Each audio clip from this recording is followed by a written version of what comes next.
Hi guys! Alam nyo ba na isa na namang Pinoy ang namamayagpag ngayon sa larangan ng Artificial Intelligence, AI at sa larangan ng agham? Talaga nga namang nakaka-proud dahil kaya nating mga Pinoy makipagsabayan sa galing around the globe pagdating sa iba't ibang larangan. Patunay lang yan na kakaiba ang talino, talento at galing ng Pinoy, pati na rin ang sipag at tiyaga at dedikasyon nito sa trabaho at mga pangarap para sa bayan o mga mahal sa buhay.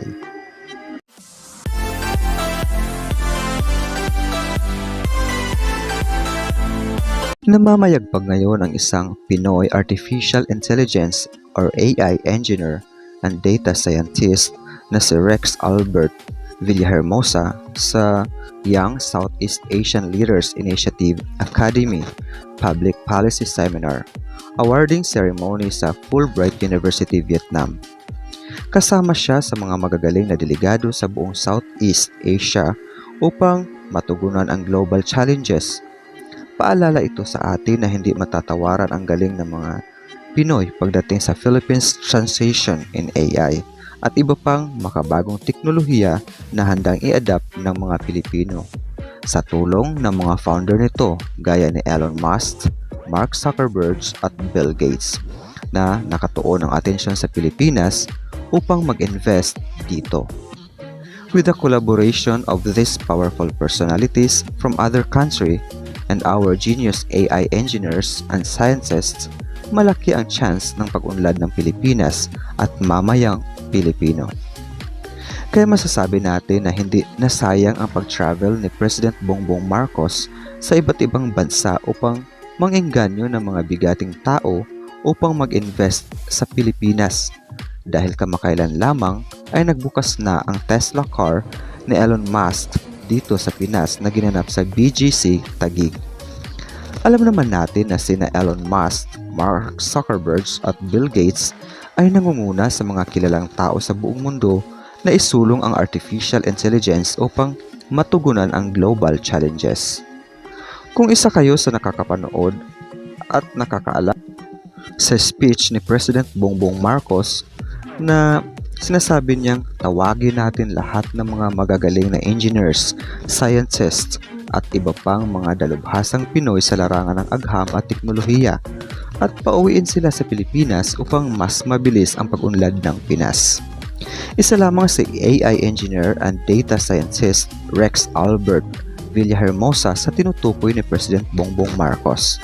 Kasama na rin sa tinutukoy niya sina Mark Zuckerberg na co-founder ng Facebook, Bill Gates, former CEO of Microsoft, and Elon Musk, known for his key roles in automotive company Tesla Incorporation and the space company SpaceX. Sa pamamagitan ng mga dalubhasang Pinoy at powerful investors with the approval and guidance of the Philippine President Bongbong Marcos and other government sector, malaki ang pag-asa na tuloy-tuloy ang pag-unlad ng bansang Pilipinas, kasama dito ang mga mamamayang Pilipino kung magkakaisa tayo tungo sa kaunlaran.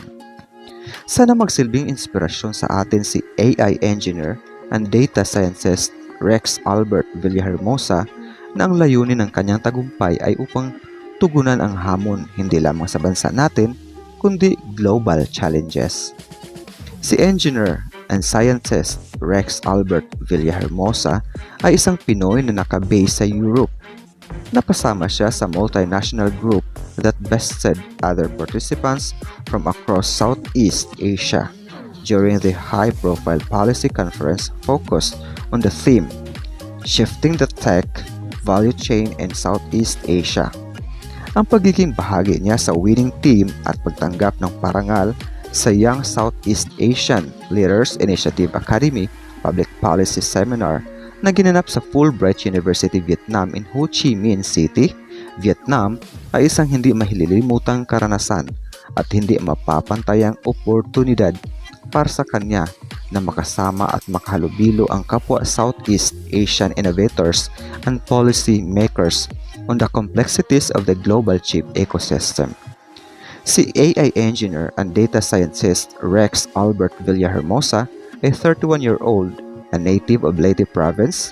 He is an alumnus of the Philippine Science High School Eastern Visayas campus and a graduate of the University of the Philippines UP Diliman in Molecular Biology and Biotechnology. Nagpatuloy siya ng pag-aaral ng AI Artificial Intelligence sa Netherlands, kung saan pinagtutuunan pansin ang mabilis na pagbabago sa mundo ng semiconductor technology with an emphasis on AI chips. Dagdag pa niya sa interview, anya, our collaborative discussions have shed light on how our region can strategically navigate the US-China's chip war and ensure sustainable technological advancement. Si AI engineer and data scientist Rex Albert Villahermosa ay isa sa 32 na napiling magagaling na delegado sa buong Southeast Asia to address urgent global challenges, including the escalating US-China chip conflict. He was accompanied by a diverse group of Southeast Asian delegates kasama ang Malaysia, Thailand, Indonesia, Myanmar, and Laos delegates. Nagpapasalamat siya ng malaki sa Academy at Fulbright University, Vietnam sa opportunity na hindi lang basta napalawak ang kanyang kaalaman at pananaw sa mga bagay-bagay, kundi mas pinagtibay pa ang pinagsaluhang pangako to shaping a more resilient and inclusive tech landscape para sa Southeast Asia. Dagdag pa niya, as the chip war intensifies, we remain dedicated to informing policy decisions. We hope that our journey stands as inspiration for other policymakers, scientists, and innovators aiming to shape the future of Southeast Asian technology. Guys, isa itong magandang balita at halimbawa ng pagiging Pinoy. Ikaw ba? What do you think about sa mabilis na pagbabago or paglago ng AI technology? What does future hold for us? Mag-comment lang sa baba tungkol sa iyong pananaw. Thank you and until next video.